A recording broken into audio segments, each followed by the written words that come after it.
سلام، خوش برگشتید به کانال من. شما در حال تماشای قسمت 12 از دوره فشرده مقدماتی نرم افزار زیمنس NX هستید.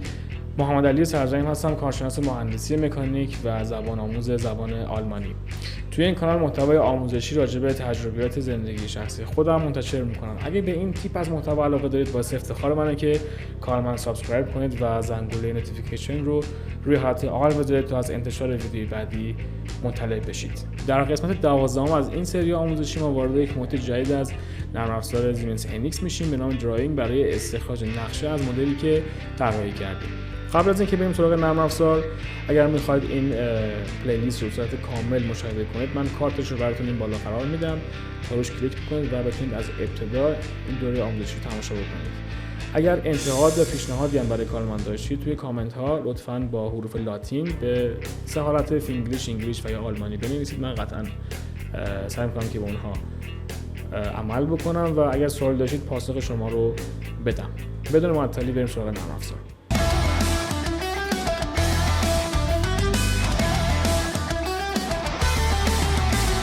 الان نرم افزار بازه و شما دارید پنجره ابتدایی رو مشاهده می‌کنید. برای ورود به بخش دراینگ، برای ترسیم نقشه و یا استخراج نقشه از مدل، دو تا راه وجود داره. راه اول اینه که اینجا روی نیو کلیک بکنیم و داخل پنجره که اینجا باز میشه تو تب دراینگ اینجا کلیک بکنیم و سایز مناسب صفحه‌مون رو انتخاب بکنیم، مثلا A4، و یه سری تنظیماتی رو مربوط به محیط پارت اینجا داریم و انتخاب واحد که میلیمتر، اینچ یا هر دو رو ساپورت بکنه و تغییر محل ذخیره و در نهایت این اطلاعاتی که داریم بهش میدیم به صورت خلاصه اینجا برای ما مینویسه که سایز ما A4، کاری که انجام داریم میدیم تایپ اون دراینگ، واحدمون هم میلیمتر و چه تاریخی این در واقع ایجاد شده. خب ولی این راه توصیه نمیشه، یعنی راهی که بین طراحا پرطرفدارتره اینه که از خود مدل به اصطلاح محیط دراینگ برن. خب من اینو کنسل میکنم، یه مدلی رو باز میکنم. این مدل رو تو ویدیوهای قبلی هم روش کار کردیم. خب اینجا داخل این تب بالا توی اپلیکیشن و سپس روی درافتینگ کلیک میکنیم. حالا وارد محیط نقشه کشی میشیم و اگر از راه قبلی هم می اومدیم همین منوال بود، منتها هیچ پارتی رو نداشتیم، باید یه پارتی رو وارد میکردیم و سپس روی اون کار میکردیم. تا اینجا خب ما الان پارت رو داریم و ورود کردیم به محیط نقشه کشی. پس از ورود میبینیم که نرم افزار رو تغییر میکنه و یک پنجره اتوماتیک برای من باز میشه. از من میپرسه که شما سایزت چیه. خب برای سایز ما سه تا راه داریم، یا اینکه بیم از تمپلیت های خود نرم افزار استفاده کنیم که متناسب با اون خودش جدول و همه چیزی رو آماده میکنه و همه چیز رو حالت اتوماتیک هست، یا اینکه ابعاد استاندارد رو داشته باشیم و ببینیم مثل A4، A3، A2 و اسکیل رو هم تغییراتی بتونیم بدیم یا حتی کاستوم اسکیل بدیم، یه اسکیل که مال خودمونه و خودمون داریم اون نسبت رو تنظیم میکنیم. و این پایین هم یه سری تنظیمات دیگه‌ای که میتونیم تغییر بدیم که مربوط به جدول، نوع واحداست و چیزهای دیگه. منوی کاستوم هم همینه، یعنی همین تنظیمات اضافی زیرو داره، منتها میاد کلا ابعاد و دل بخواهی برام در نظر میگیره، یعنی دیگه کاری به نوع استاندارد نداریم. سایز صفحه ما سایز بر اساس میلیمتر خودش میتونه تغییر بکنه، هم طولش هم عرضش، که حالا چیزی که طراحا استفاده میکنن و بیشتر به کار میاد همون تمپلیت های خود نرم افزاره که مثلا من حالت A4 رو انتخاب میکنم، با تنظیمات پایین کاری ندارم و اینجا اوکی رو میزنم. خب ما الان یک صفحه‌ای داریم که یه سری ترسیمه های داخلش هست، کادر داره، تقسیم بندی شده، یه سری نشانه ها داره، یک به اصطلاح تایتل بلاک یا جدول داره و یه سری توضیحاتی هم اینجا آماده است که روبروش رو بتونیم پر بکنیم. و این پنجره که برای اینجا باز شده برای پر کردن مشخصات همین تایتل بلاک هست. ببینید first issue drawn by checked by approved by، یعنی چه کسی چک کرده، طراحی کرده، چه کسی اینو ترسیم کرده. مثلا الان من اینو انتخاب بکنم توی این کادر اینجا بنویسم A، اجازه بدید A، بعدی B، بعدی مثلا C. این خونه ها به این شکل پر میشه و مثلا اینجا میتونم با این گزینه از لحاظ فونت و یه سری علامت اختصاری کمک بگیرم. مثلا روی این کلیک میکنم، اینجا فونت رو میتونم تغییر بدم، مثلا بزنم روی یه فونت دلخواست، سایزش رو کمی بزرگ کنم. اینا به شکل کد برای این خونه از جدول داره لحاظ میشه. یا از یه سری علامت های استفاده بکنم، ببینید سیمبل ها اینجا دارمش که حالا مال خود درافتینگ، یا از علائم و اختصارات GD&T استفاده کنم که راجع به GD&T هم بعداً ویدیوهایی خواهم گذاشت، علامت GD&T و فرم های دیگه که حالا روی خود درافتینگ NX باشه. مثلا حالا به جای اینکه حالا اینو C بنویسیم، توی بعدی من از یکی از علامت‌ها استفاده میکنم. و همینطور تنظیمات دیگه، مقدار ضخامتش که مثلا حالا باریک باشه یا نازک باشه یا مثلا مدیوم باشه، خیلی با اینا کاری نداریم عملا. اوکی میکنم. ببینید C اینجا تغییر کرد و ما یه فرم دیگه رو داریم. اپروو باید اینجا مثلا بنویسم D، به جای اینکه یه حرف باشه مثلا از یک علامت استفاده میکنم. اینجا اوکی میکنم و این علامت اینجا برای من ظاهر میشه. کلوز رو میزنم و بعد از اون بلافاصله پنجره بیس ویو برای من ظاهر میشه. خب بیس ویو به من کمک میکنه که بتونم از پارت هم نماهای مختلفی رو وارد این صفحه بکنم. خب قبلا توی ورژن‌های قبلی کنار بیس ویو که الان نوار ابزارش اینجاست، یه منوی دیگه بود، ویو کریشن ویزارد، که الان اونجا نیست و برای اینکه اون رو بخوایم داشته باشیم آدرسش میشه به این شکل که میایم داخل منو. اگر منو رو ندارید از این مثلث باریک اینجا کویک اکسس تولبار رو باز میکنید، میایید پایینتر، منو اینجاست و اگه میخواید منو اون بالا براتون فعال باشه این بغل تیکش رو میزنید به این شکل. الان منو ظاهر شد. خب توی این منو از بخش اینسرت و بعدش ویو اینجا میشه ویو کریشن ویزارد. اینجا میتونید شما پیداش بکنید که حالا بعد از بیس ویو من اینو مفصل‌تر توضیح میدم. خب توی بیس ویو ما اول پارت رو داریم که بسته هست، چون پارت خوب انتخاب شده و اگر رو همین پارت بخوام کار کنم که هیچی، اگر نه بخوام پارت دیگه ای رو اینجا داشته باشم و روی اون مانور بدم و اون رو به اصطلاح وارد محیط نقشه کشی بکنم، توی این برای من لیست میشه به شرط اینکه من از طریق اوپن اینجا آدرس فایل رو بهش بدم و برای من اینجا بیاره فایل رو و بتونم اینجا ازش نقشه بگیرم. خب نمایش اینها به صورت لیست میتونه باشه، حالا حالتهای دیگه که سلیقه خودتون میتونید تغییر بدید. اگر پارت های زیادی دارید با سرچ بین اینها میتونید انتخابشون بکنید و این خلاصه منوی پارت. خب برای منوی بعدی فعلا باهاش کاری نداریم اینجا رو و بعداً توضیح میدم اینو. مدل ویو اینجا میخوام بگم که مدل اصلی من، نمای اصلی من چی باشه. میتونه نمای بالا باشه که همین الان دارید مشاهده میکنید، میتونه نمای رو به رو باشه و راست، حالا بر اساس اون صفحات مختصاتی که توش مدل سازی انجام شده اینا تغییر میکنه. مثلا منوی فرانت میتونه لازم منطقی فرانت نباشه و منوی از پهلو داره اون شکل نشون میده. و همینطور اسکیل یعنی تغییر سایز که سایزهای استانداردی رو شما اینجا دارید و اگر این به کارتون نیامد از بخش ریشیو میتونید مقدار دلخواست هم بدید، 1 به مثلا 4، حالا من 5 رو داشتیم 4 رو نداشتیم، اینقدر میشه به این شکل. یا حالا 3 و نیم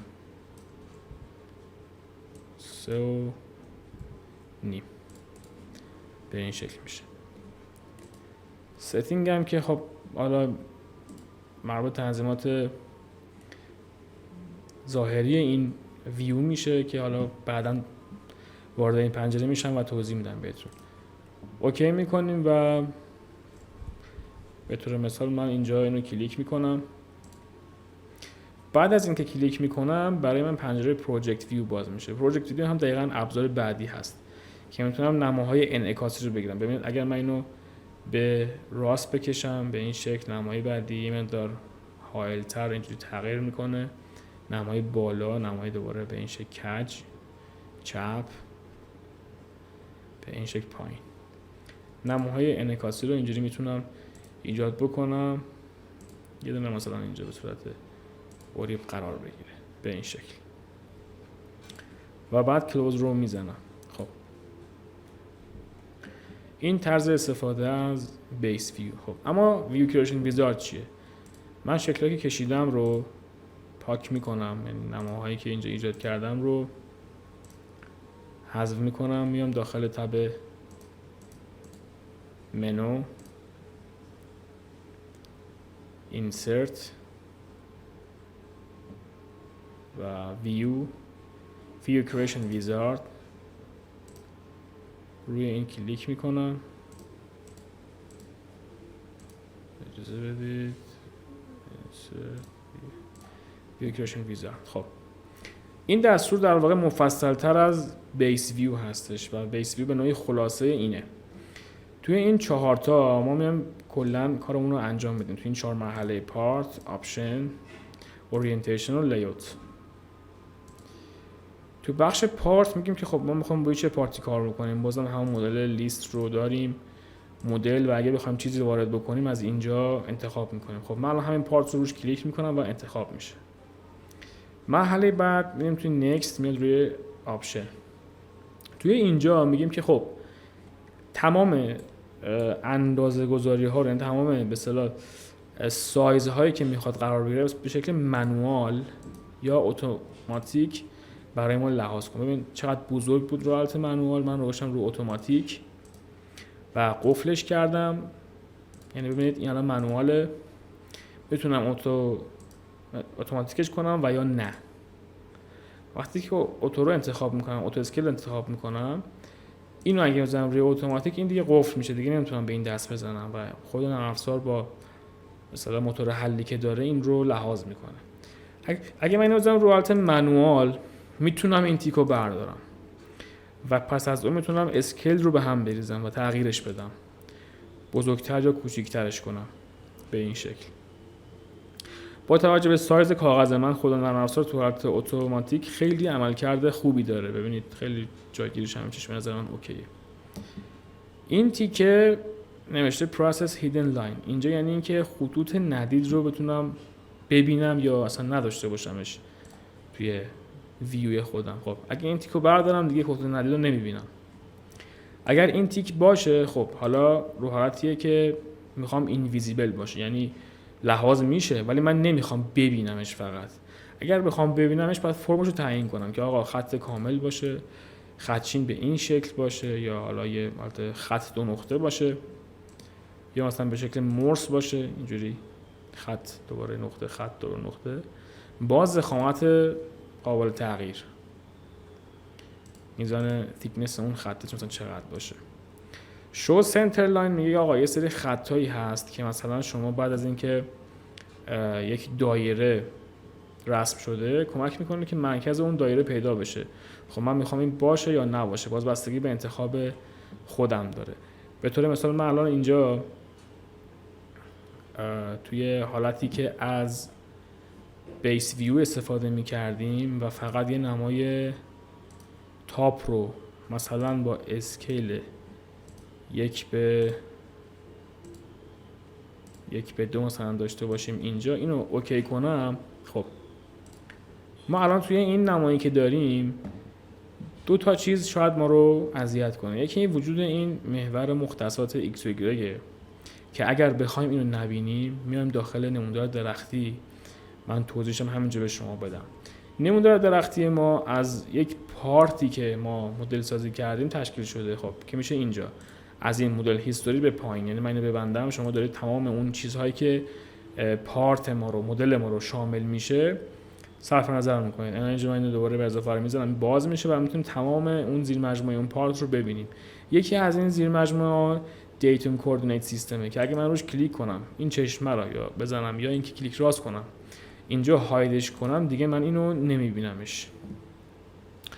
توجه میکنید که اگر من اینو پی دی اف سیو بکنم به صورت نقشه دیگه این کادر دورش هم لحاظ نمیشه، فقط این برای اینه که من دسترسی به تنظیمات این ویو داشته باشم. خب این از حذف محور مختصات. برای این سنتر لاینر باید چیکار بکنم؟ اگه شکلمون خلوت باشه، مدلمون خیلی پیچیده نباشه، میتونم اینا رو دونه دونه اینجوری انتخاب بکنم و در نهایت اینجا ضرب داره بزنم و اینا رو دیلیتش بکنم و اینا میره. اما اگر بخوام حرفه‌ای‌تر کار بکنم و مدلم هم پیچیده تر باشه، بذارید من دوباره ویو کریشن ویزارد رو بیارم به این شکل.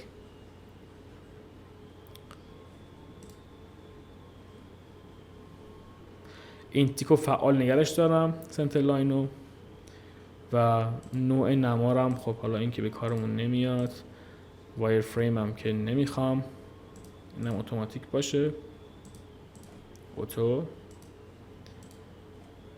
بدون هیدن لاین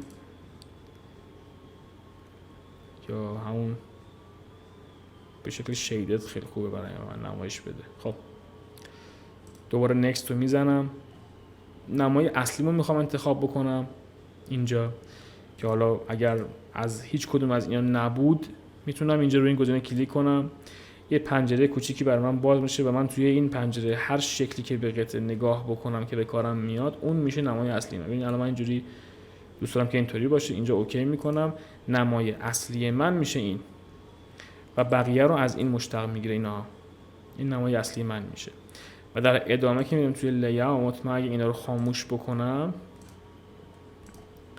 میبینید که به عنوان نمای اصلی تنها اون حالتی که من بهش نگاه میکردم رو شامل میشه که از اینجا آوردمش.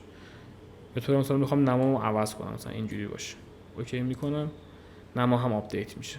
خب حالا من اینجا مثلا فرانت انتخاب میکنم، نکست رو میزنم. توی اینجا که اومدیم و برگشتیم سایر نماهای انعکاسی رو میتونم داشته باشم و با انتخابش خودش به صورت اتوماتیک سایزها رو کم میکنه و جوری اینا رو تو صفحه میچینه که کار درست سر بیاد.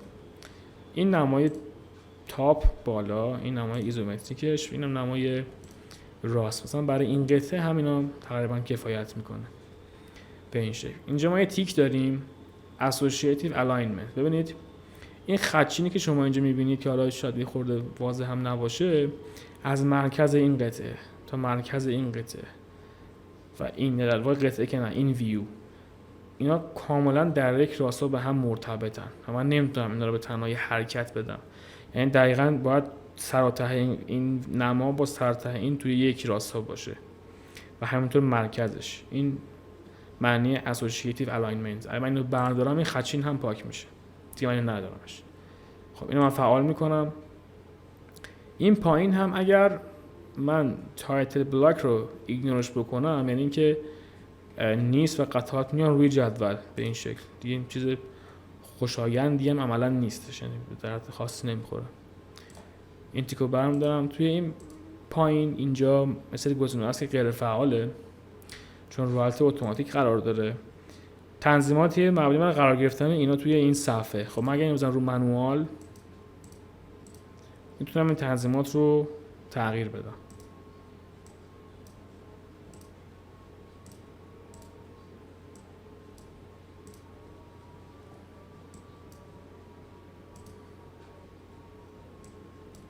که حالا ظاهرا الان نمیدونم چرا این تنظیماتش فعلا باز نشدش، ولی خب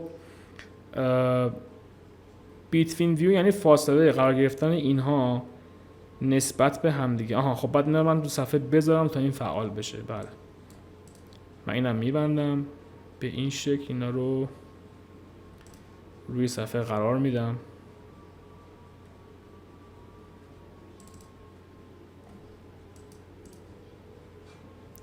این لحظه اجازه بدید یه کنترل زد بزنیم ببینیم چی شد اصلا اتفاق افتاد.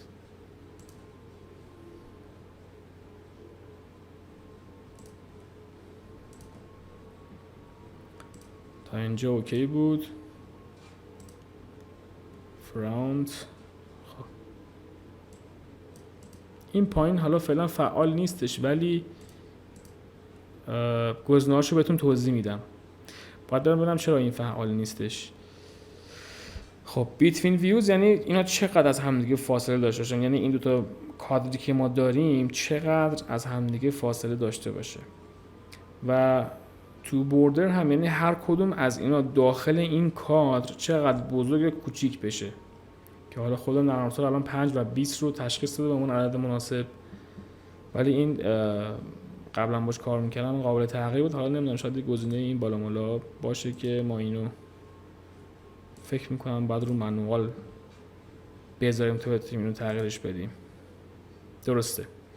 تنظیماتی که این بالا ما داشتیم که روی اتوماتیک بود اون گزینه رو غیر فعال میکرد. اینجا روی منوال میذاریم، برمیگردم توی لی‌اوت، میتونیم اینا رو تغییر بدیم. ببینید من اینو بذارم روی 10، تغییرات رو مشاهده کنید. اجازه میذارم روی 15، ببینیمش دوباره. ببینید اصلا هی دورتر میشن، هرچه عدد کمتر باشه در واقع فاصله بین این دو تا کادر از هم دیگه است. مثلا اینو بذارم روی 1، خیلی اینا به هم نزدیک میشه به این شکل و به طبیعتا بزرگتر هم میشه. 5 رو میذارم و خوبه. این 20 رو بکنمش 10، ببینیم تغییرات رو. اینو دوباره از هم فاصله میگیرن. اینو بکنمش 5، اینا میرن داخل هم دیگه، دوباره فاصله گرفتم. بنابراین اینا بازی با این اندازه هاست که طبق عدد خودش 20 و 5 اوکیه. منتها ما اسکیل رو به هم ریختیم. اگر من رو حالت اتوماتیک بذارم همه چی به نظرم زیباتر و منطقی تر خواهد بود. تنظیماتی هست که شما میتونید به صلاحیت خودتون استفاده بکنید، خیلی حالت خاصی نداره. خب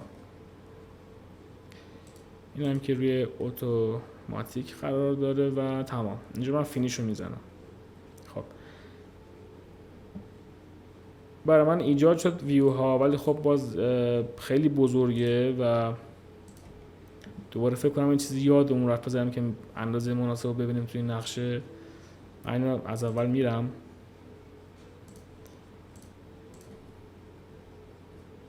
خب پارتمون که اوکیه، توی بخش آپشن اسکیلمون هم منوال باشه، بذاریمش 1:5. خوبه. اوتو رو فعال کنیم. خب این تیک کار ما رو خراب کرده بود. ایگنور تایتل بلاک. اینو برمی‌دارم و اتوماتیک کار خودش رو انجام میده و فینیش رو میزنم. الان جدول رو هم در نظر گرفته باز، ولی اشکالی که هست مربوط به اون بخش قبلیه که دوباره من اینو اصلاحش میکنم.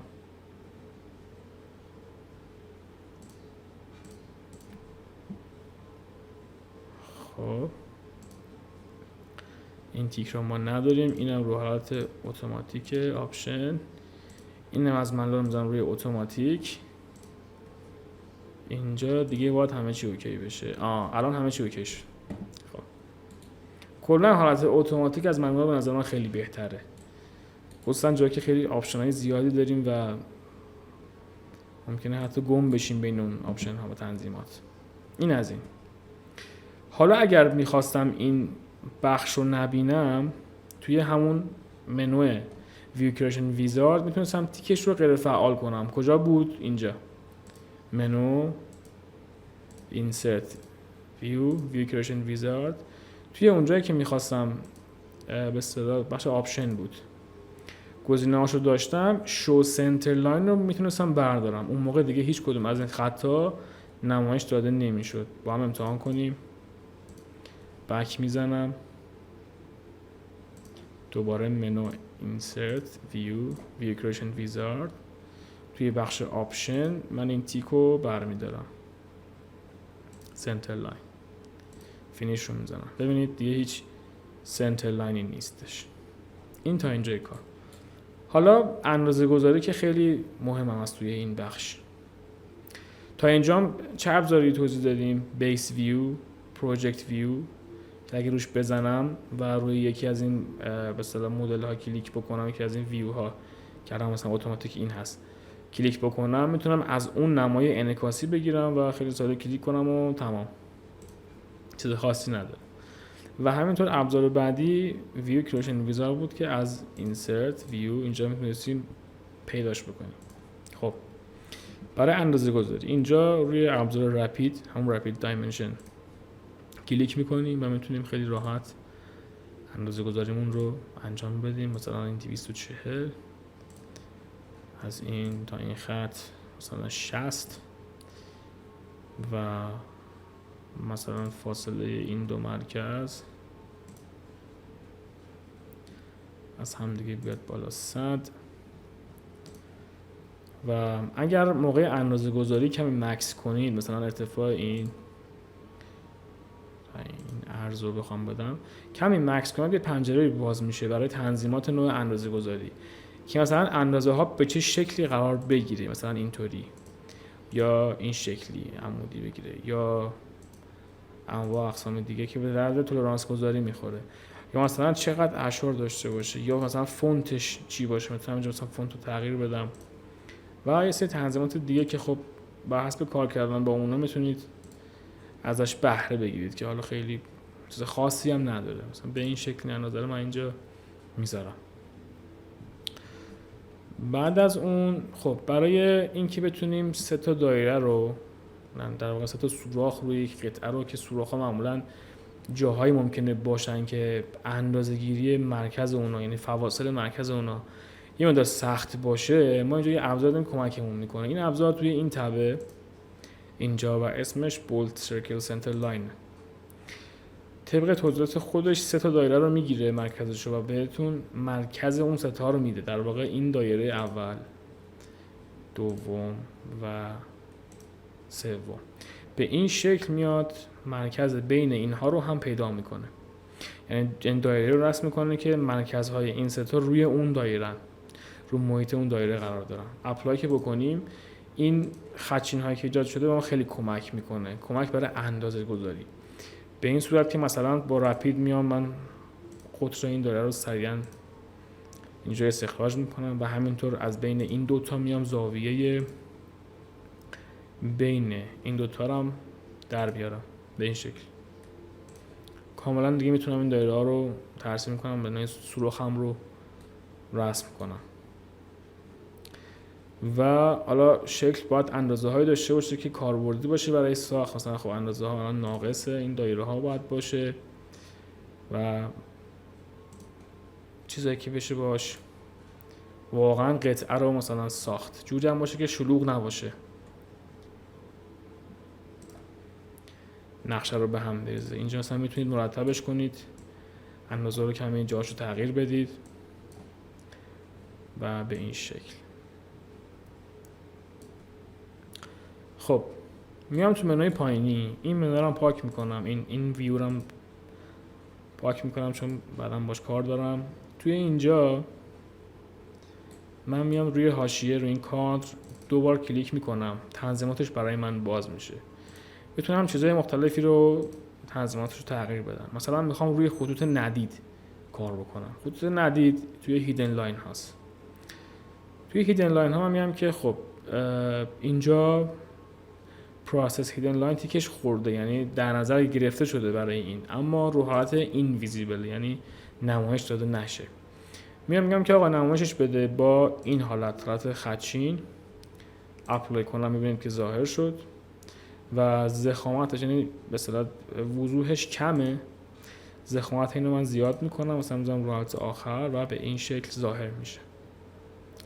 و بقیه تنظیمات هم هست که حالا در ادامه بهش میپردازیم. اوکی رو میزنم. این بالا ما یه سوراخی داریم که از منوی بالا اینجام هست، ولی چون دیگه خیلی شلوغ میشه اینجا، میخوام اندازه این سوراخ رو با کمک این خطچینا تو این پایین بدم. دوباره میام روی رپید دایمنشن کلیک میکنم، این خط رو این و این یکی رو با هم انتخاب میکنم. دیگه خودش تشخیص میده که این آقا قطره. ببین الان اشتباه شد، مرکز رو در نظر گرفت. دوباره من روی این خط میزنم و روی این یکی. الان دیگه خودش تشخیص میده که آقا این قطر دایره است، چون در واقع مدل‌ها به هم لینک و میدونه که این بالای سوراخه. یعنی من اندازه 2 تا خط رو نمیخوام، فاصله 2 تا خط رو. من در واقع یک این دایره رو میخوام قطرش رو اندازه‌گیری کنم. اینو میذارمش اینجا.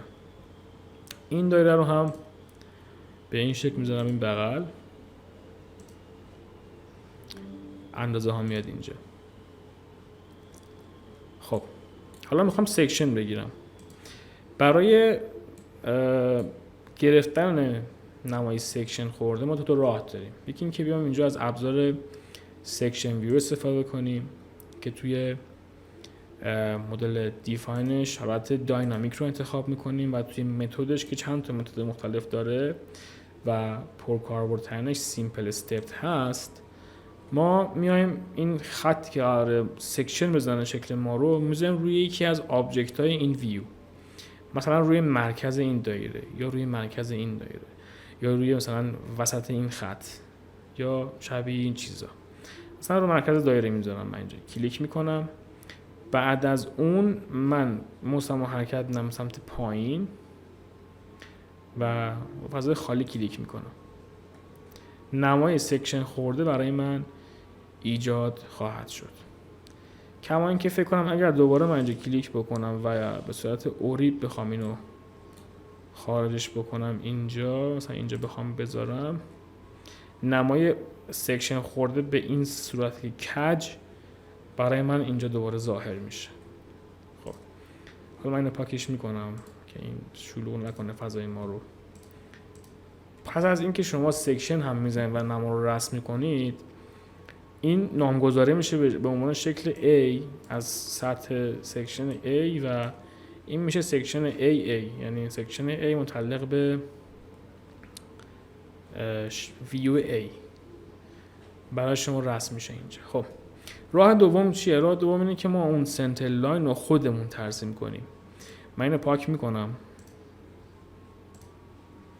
میام توی سکشن لاین بالای دقیقاً سکشن ویو اینجا کلیک میکنم، میگم که میخوام سکشن بزنم و یکی از نماها رو انتخاب میکنم. این نما رو میخوام دوباره سکشن میذارم، سلکتش میکنم. نوار ابزارهای شبیه محیط اسکچ برای من باز میشه، اون پروفایل هست اینجا.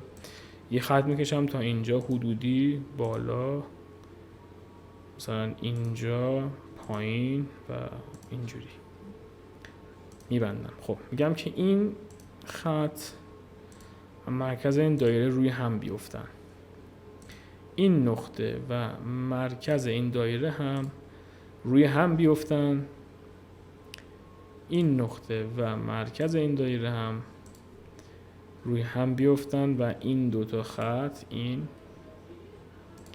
و این در یک راستا باشن و تمام. فینیش رو میزنم. این خط به عنوان سکشن در نظر گرفته میشه و میبینید که به این شکل قراره برش بخوره.